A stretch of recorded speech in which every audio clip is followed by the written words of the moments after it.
All right, so now we're picking up with part two here. So let's pick up at question 6. The only part of the eye that has the ability to change shape to focus an image in the retina, that is the lens. The lens will flex and recoil in order to focus images onto the retina. Nothing else has the ability to do that. The iris and ciliary body are both part of the uvea. That is true. Um, and so that's just what that muscular complex of the eye is called. Both are affected when they dilate your eyes. They will basically kind of get these muscles to relax all the way, which is sometimes it's kind of like a snapshot of what life will be like a little bit later on because you can't focus effectively on things that are up close when you have your eyes dilated. So it's kind of like a preview of presbyopia. If the retina detaches, it will cause black spots in the field of your vision, requires immediate medical attention. Yes, I totally caps that out because I'm trying to yell at you here. That is true. If you ever see like a curtain unveiling in your field of vision or black that shows up like and part of your vision's gone, that's got to be fixed immediately or you can lose vision in that eye. This one gave you a lot of you some trouble. Select all the following types of radiation that are harmful, regardless of the amplitude. Okay, that's where the trigger is right there. Some of these things can be harmful to you at large amplitudes, microwaves, for example. Um, Even visible light, lasers can hurt people. You can have a laser of visible light. If it's powerful enough, it can burn people.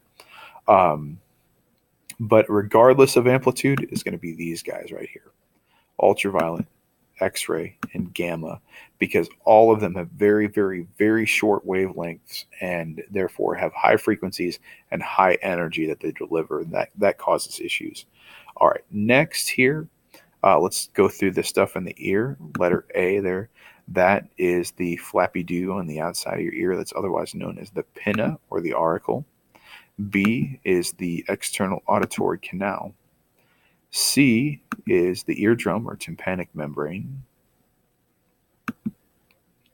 So D, for whatever reason, I didn't put these in order. D is the last one. That's the stapes. The stapes that attaches there. And I may have done that so that you wouldn't just go blah, blah, blah, blah, blah, blah. You'd actually have to stop and think about it instead of going malleus, incus, stapes.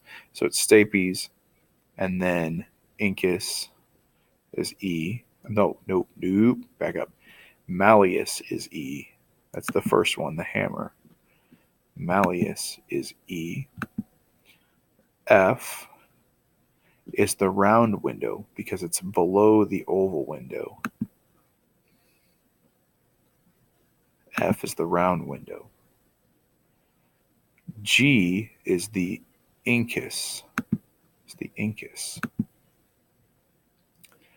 And then H is the oval window where the stapes attaches.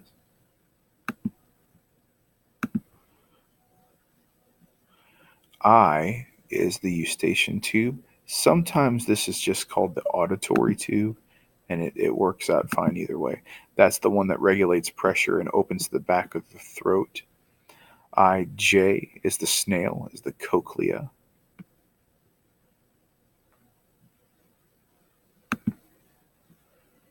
Is the cochlea. And K is the vestibulocochlear nerve or auditory nerve or cranial nerve number 8. All right. Structures in order. I know this one was a struggle. Hey, this is all called a struggle. That's all part. Okay, so here we go. In order. First, sound waves are produced. Something.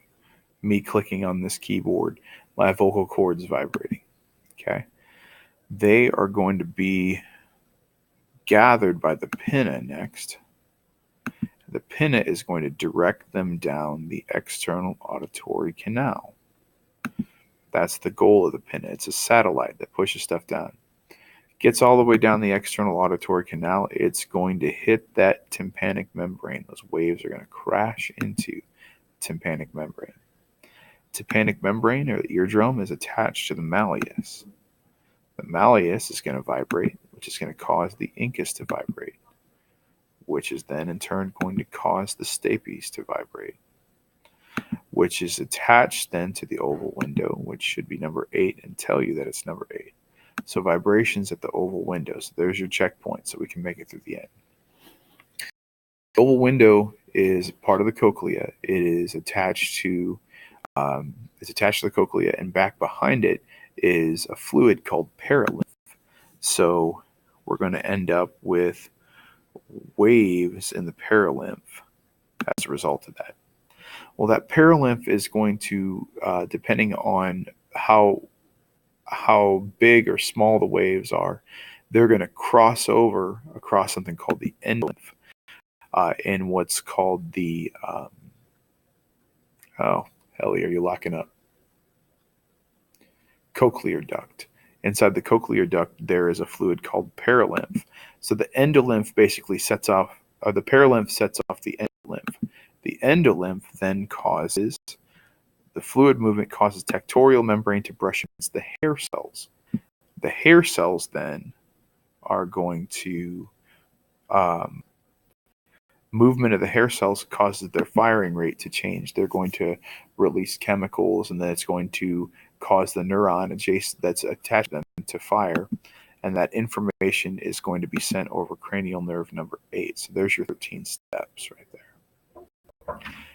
Number 12, fluid movement is involved in both hearing and equilibrium. That is true. In order to taste or smell anything, particles of that substance must be dissolved into the mucous membrane. The term for the sense of smell is olfaction. We're almost done here. And then the sense of taste is called gustation. And sense of taste and smell are both known as chemoreception.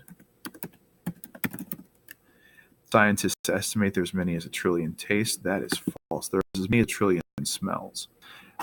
Matching what we're sensing. Okay, sour is acid. Salty is ions. Sweet is simple carbohydrates. Bitter is bases. Savory is meat, amino acids, and SG, monosodium glutamate.